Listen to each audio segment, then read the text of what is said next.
सो hey guys, कैसे हो आप सभी लोग। Welcome back to my channel AG anime manga. तो गाइस, आज मैं एक्सप्लेन करने जा रहा हूँ बुक ऑफ एस्पर के एपिसोड नंबर 380 को। तो अब अगर आप लोगों ने अभी तक इसके पिछले एपिसोड को नहीं देखा है तो मैंने उस एपिसोड की लिंक इस वीडियो के नीचे डिस्क्रिप्शन में दे दी है। आप लोग जाकर के पहले उस एपिसोड को देख लीजिए। बाकी जिन लोगों ने ऑलरेडी देख रखी है तो उनके लिए शुरू करते हैं हमारा आज का ये वाला एपिसोड। तो अब इस एपिसोड की स्टार्टिंग में हमें दिखाया जाता है कि मार्शल डुगो अपनी सोल ड्रैगन फॉर्मेशन को बनाने के बाद वहाँ से अपने लोगों को क्वान रोंग की आर्मी से बचा करके लॉन्ग गूस घाटी पर ले जाते हैं। जो देख स्लॉटर वुल्फ टूबा टाइसन से पूछता है कि कमांडर, अब आखिर हम लोग क्या करें, ये लोग तो यहाँ से भाग गए। तो टूबा टाइसन कहता है कि अभी डुगू आर्मी ज्यादा देर तक फाइट बैक करने के लायक नहीं है, इसीलिए उन्हें हराने का ये हमारे पास सबसे अच्छा टाइम है, इसलिए अभी के अभी जल्दी से उनका पीछा करो, वो लोग ज्यादा दूर नहीं गए होंगे। तो अब इसी के साथ हमें अगले सीन में दिखाया जाता है कि टूबा टाइसन अपने साथ अपने क्वान रोंग की सारी आर्मी को लेकर के मार्शल डुगो के ट्रेसेस का पीछा करते हुए वो लॉन्ग गूस घाटी तक पहुंच गया होता है। तभी उसे उसके ठीक सामने लॉन्ग गूस घाटी भी दिखाई देती है। जो देख पहले वो हैरान होता है और अपने सभी साथियों को रोकने के लिए कहता है, क्योंकि लॉन्ग गूस घाटी के और पास से काफी सारी अलग एनर्जी रिलीज हो रही होती है। इधर टूबा टाइसन को रोकने के लिए कहता हुआ देख करके स्लॉटर किंग भी पूछता है कि कमांडर, आखिर क्या हुआ, क्या कुछ गलत है। तो टूबा टाइसन कहता है कि उस ओल्ड डुगू को अपने थके हुए साथियों की वजह से यहाँ आसपास करीब ही होना चाहिए, और यहाँ पे इसके अलावा 100 मील के और पास ऐसी कोई जगह नहीं है जहाँ पे कि मिलियंस ऑफ सोल्जर्स की आर्मी को छुपा करके रखा जा सके। सिर्फ और सिर्फ ये अजीब सी धुंध ही उन्हें छुपा करके रख सकती है। इतना कहने के बाद फिर टूबा टाइसन अपने विंड वुल्फ से कहता है, हाउलिंग विंड वुल्फ, मेरी बात सुनो, अपने साथ कुछ अनुभवी एक्सपर्ट्स को चुन करके एक स्काउट बनाओ और जा करके इस धुंध के अंदर स्काउट करो, देखो कि वहाँ पे अंदर आखिर क्या हो रहा है, और जल्दी से आकर के इस सब के बारे में हमें रिपोर्ट करो। तो अब इधर अपने कमांडर की बात सुनकर के टूबा टाइसन भी तैयार हो जाता है और अपने साथ कुछ स्काउट एक्सपर्ट्स की टीम बनाता है, जिन्हें लेकर के वो लॉन्ग गूस घाटी के अंदर उस धुंध में आगे चला जाता है। तभी अगले सीन में इसी तरह कुछ देर आगे जाने के बाद में टूबा टाइसन और बाकी के सभी लोग अपने बीस्टों के ऊपर बैठ करके वहाँ पे और पास मार्शल की आर्मी को खोजने की कोशिश कर रहे होते हैं। लेकिन तभी उन लोगों को ढूंढते समय विंड वुल्फ के स्पिरिचुअल बीस्ट का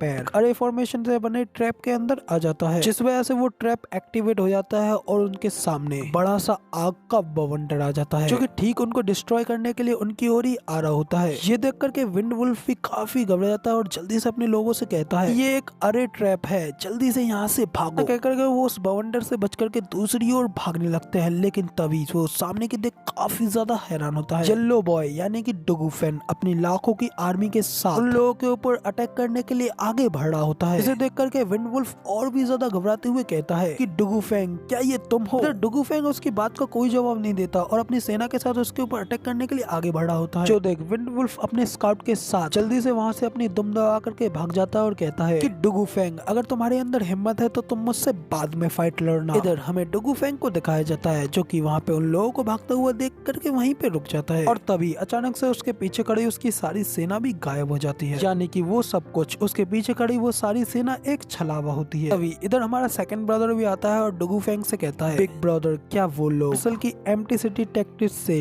धोखा खा गए। तो तभी डुगू फैंग कहता है कि हाँ, लेकिन मुझे नहीं पता कि मार्शल अभी और कितनी देर तक इस एम्प्टी सिटी को हाइड करके रख पाएंगे, या फिर कब तक वो क्वान रोंग के लोग बिना किसी रोक टोक के अपनी लाखों की बड़ी आर्मी के साथ हमारे ऊपर हमला करेगा। तो अब इधर डुगू फैंग के इतना कहते ही हमें फिर से विंड वुल्फ की ओर दिखाया जाता है, जो कि बड़ी तेजी से लॉन्ग गूस घाटी की उस धुंध से बाहर निकल करके टूबा टाइसन की ओर आ रहे होते हैं, जिसे देख टूबा टाइसन भी हैरान होते हुए कहता है कि हाउलिंग विंड वुल्फ, आखिर क्या हुआ। मैंने जो सुना उसे देख करके ऐसा लगता है कि आपको अभी धोखा दिया गया है। तो तभी विंड वुल्फ भी कहता है कि कमांडर, ठीक आपके अनुमान के अनुसार डुगू आर्मी ने वहाँ पे अंदर अपने कैंप को सेटअप कर लिया है, लेकिन उन्होंने अपने और पास जगह जगह पर कई सारी अरे फॉर्मेशंस को बिछा रखा है, और हम लोग अपनी सेना में नंबर बढ़ाने के लिए अपने इन स्पेशल बीस्टों को उन पतली घाटियों में नहीं ले जा सकते। लेकिन इसके अलावा अगर हम लोग वहाँ पे सिर्फ कुछ लोग ही गए तो हम लोग जरूर बिल्कुल ही हार जाएंगे। अब इधर विंडवुल्फ की ये बात सुनकर के टूवर टाइसन को भी एक शौक लगता है और वो अपने मन में कहता है हाँ, ऐसा भी पॉसिबल हो सकता है कि डुगू आर्मी के पास अभी भी उनकी ज्यादातर स्ट्रेंथ बची हुई हो। तो क्या इसका मतलब ये है कि मैं गलत था? ओल्ड डुगू के लोग अभी तक पूरी तरीके से थके नहीं है। कहने के बाद टूवर टाइसन सामने की ओर देखते हुए और भी ज्यादा गहराई में सोचने लगता है, जिसके बाद वो अपनी आर्मी को आगे ऑर्डर्स देते हुए कहता है कि अभी के अभी इस पूरी घाटी को चारों ओर से घेर लो। इस तरीके से हम लोग उन्हें पूरी तरीके से भूखा मार देंगे, फिर देखते हैं कि आखिर वो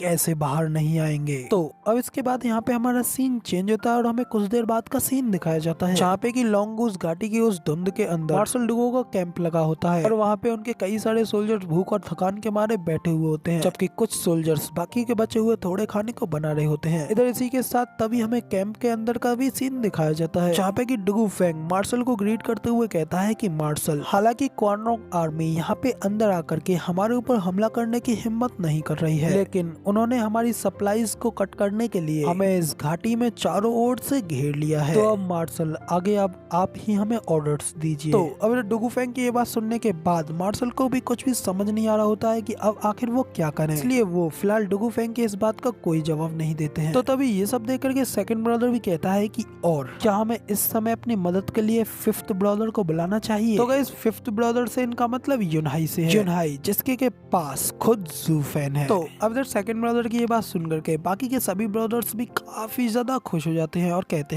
हैं कि हाँ, हमारे फिफ्थ ब्रदर ने तो लगातार कई सारी जीतों को भी हासिल किया है और अब तो उसके अंडर में 7 हाउसेस भी हैं। तो तभी रेड बॉय भी कहता है कि हाँ, ल्यू क्लैन के पास भले ही लोगों की कमी है, लेकिन उस इनफेबल ज़ू फैन के साथ हमारी इस घेराबंदी को तोड़ सकता है। तो अब इधर उन सभी भाइयों को ये सारी बातें करता हुआ देख करके मार्शल डुगो काफी ज्यादा गुस्सा हो जाते हैं और कहते हैं तुम सभी शांत हो जाओ, शांति बनाओ और मेरी बात सुनो। हम लोग खाली तुम्हारे फिफ्थ को छोड़ करके किसी को भी बुला सकते हैं। इतना कह करके इस सब की वजह से मार्शल डुगो भी गुस्से में अपने दांत पीसने लगते हैं और वो कहते हैं कि ज़ू फैन को जब से ड्रैगन सोल मिली है तब से वो हिज मैजेस्टी की नजरों में आ गया है। वो एम्परर का दुश्मन है, जबकि ओल्ड फिफ्थ हर तरीके से उसके पीछे रहा है। इस वजह से हमारा और उसका जो बंधन था उस वजह से वो तभी टूट गया है। सभी के पास अपनी खुद की फेथ, अपना खुद का भाग्य है और इसके अलावा इसके बाद हम ल्यू क्लैन को नष्ट करने ही वाले थे, लेकिन इस समय अब जब हम मुश्किल में है